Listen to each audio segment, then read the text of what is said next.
Welcome back to the show, everyone. Do you know about the power of words? It's very interesting. My next guest, Ellie Spitz from the Springbok Club, is here to not only sing to us, but he's also going to share with us the power of words.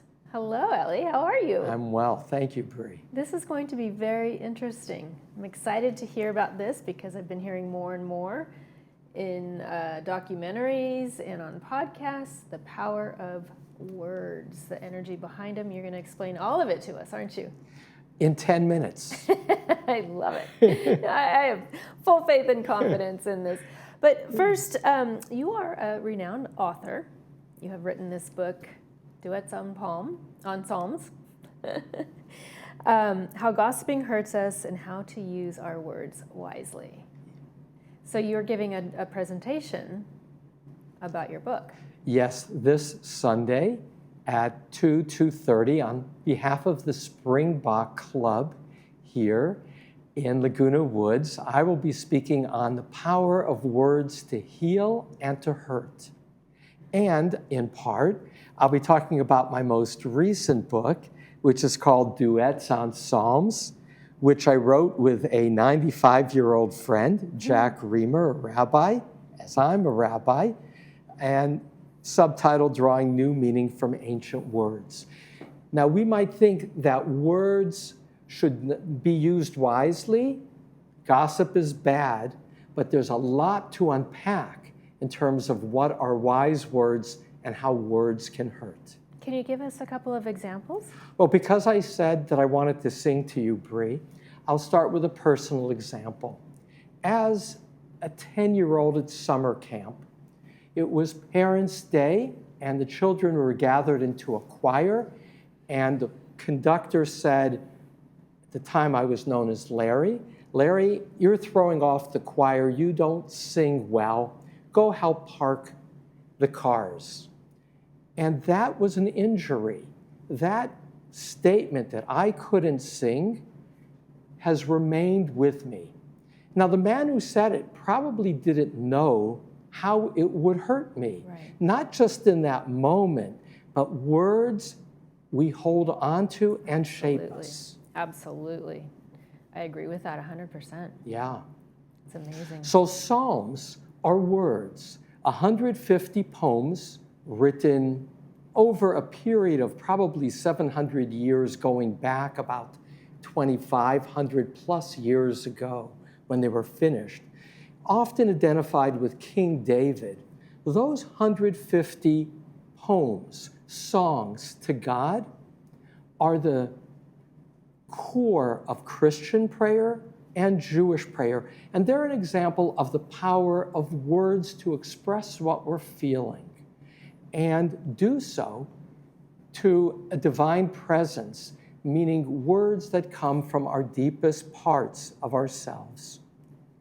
And because what I'm going to talk about on Sunday at 2 o'clock is about the power of words, I wanted to share just the center, like the bullseye, of Psalm 34, and to challenge myself to sing it to you and to our audience, and no less, to sing it in Hebrew. Oh my goodness. So it's I feel like you're up for the challenge. I'm up for the challenge, and how we can overcome the words that are often those that we hold within us. So real quick before Yeah. you do that, so is this, are the Psalms sort of like a shield that will deflect anything that's coming at us? So these 150 prayers, these 150 poems, cover the whole range of human emotion, from expressing deep despair to celebrating and declaring hallelujah.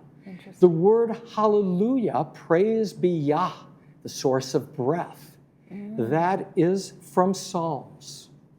And so it is a shield, but it's also a celebration, and the range in between. Interesting. Who is the person that loves life to see in order to see good?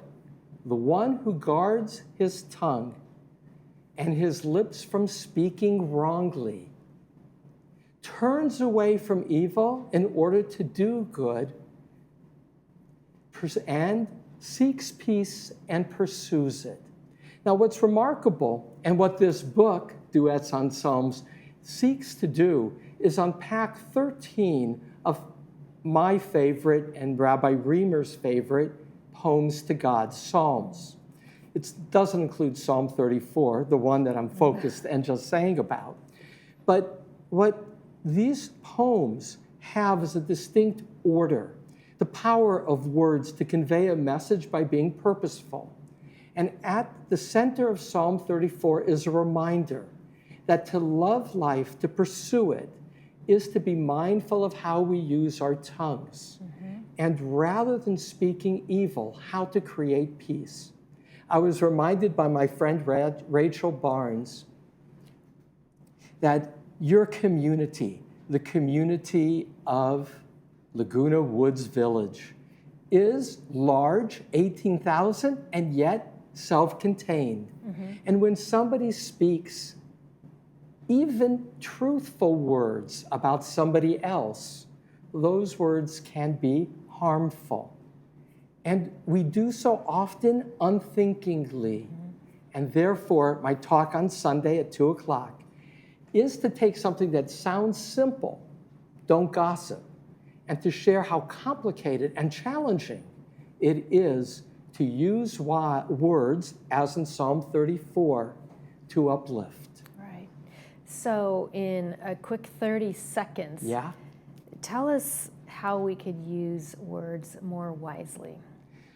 The bottom line is, when speaking about others, imagine that person was standing next to you and use that as a mindset of, am I going to speak in a way that this person wouldn't mind? That is powerful. Yes. And last, if you're walking into a room and you know people are talking about you, whether a weakness or an embarrassment of your past, how would you feel? And how often do you do that to others? Yeah, and I think you're right. A lot of it, is just sort of the subconscious that just, we're not even thinking about it. We're just talking about it as if it were true.